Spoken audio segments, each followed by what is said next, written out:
A new poll says Elon Musk will make Twitter better, according to 79% of users. You're going to want to watch this and comment, I'm sure. Now, speaking on a personal note for myself, as a true expert in this field, I cautiously concur with that number. I'll get into my credentials in a second and my opinion on whether a certain former president should rejoin the platform if invited. But I will probably steer clear of make Twitter great again. I think that one's taken. Anyway, you can't put MTGA on a red hat. Mutka doesn't really roll off the tongue. Now, this survey is in a report at StudyFinds. Like and subscribe, please. It makes us very happy.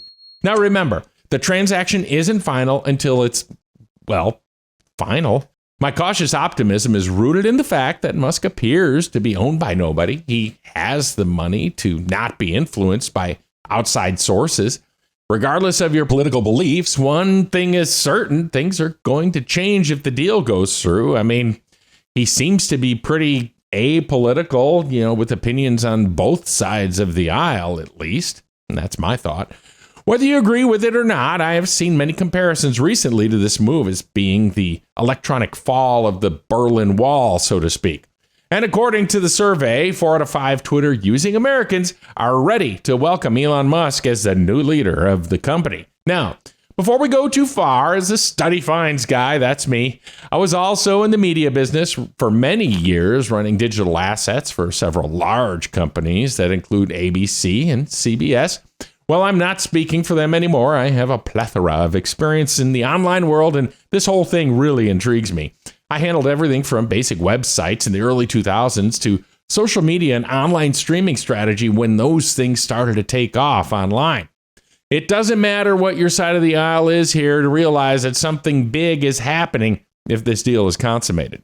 So let's get into the survey of 2,000 U.S. residents that was conducted just days after the Twitter board of directors agreed to the $44 billion deal. Despite reports of mass account deactivations following the news, 79% of users polled believe that putting one of the world's richest people in charge will transform the platform for the better.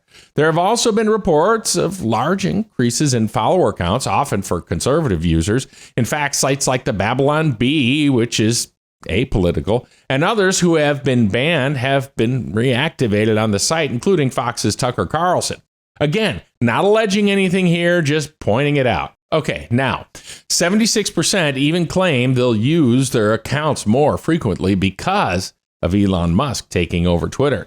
The survey also found that 71% have frequented Twitter in the past 3 months. That's more than the 58% who use TikTok.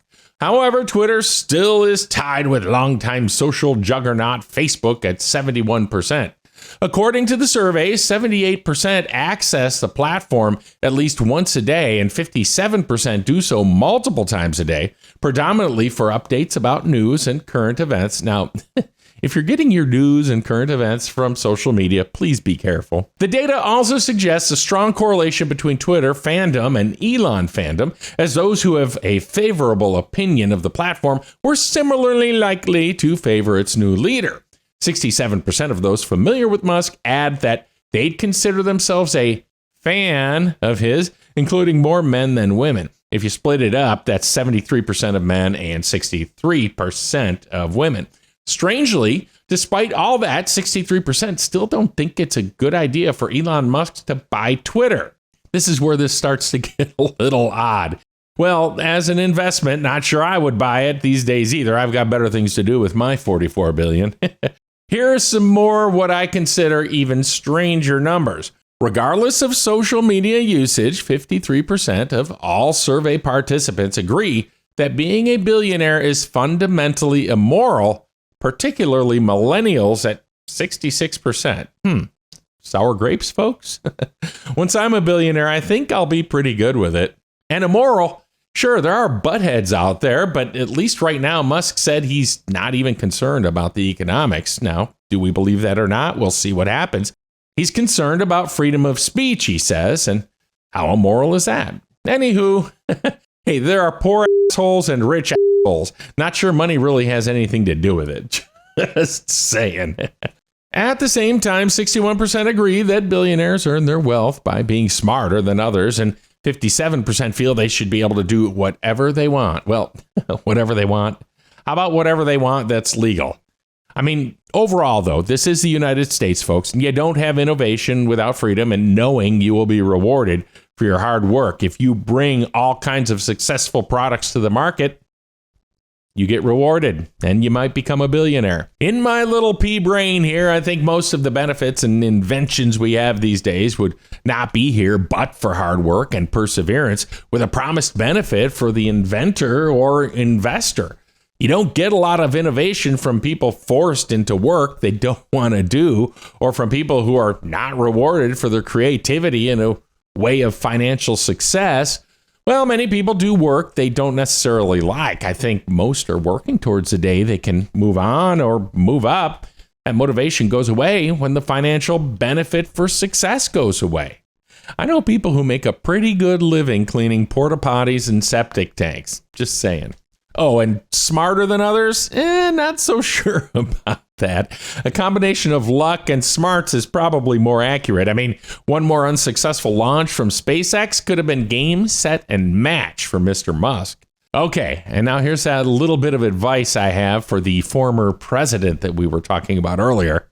There's been a lot of talk, love him or hate him, about whether former President Trump will grace Twitter with his presence again. Well, I don't know the answer to that in general. If you're trying to launch your own business, and in his case, a social media business, why the hell wouldn't you go back on where you have access to millions upon millions of followers with which to peddle your wares? To me, that's a no-brainer. I mean, the whole thing may work, but sometimes pride goeth before the fall. So, geez, go back on Twitter, talk about your new business. That's kind of social media 101. Well, I would love to see your comments, so please scroll down and let us know what you think. And we have a lot more info on this and other surveys and studies. Just click the link in the description below and head over to StudyFinds.com.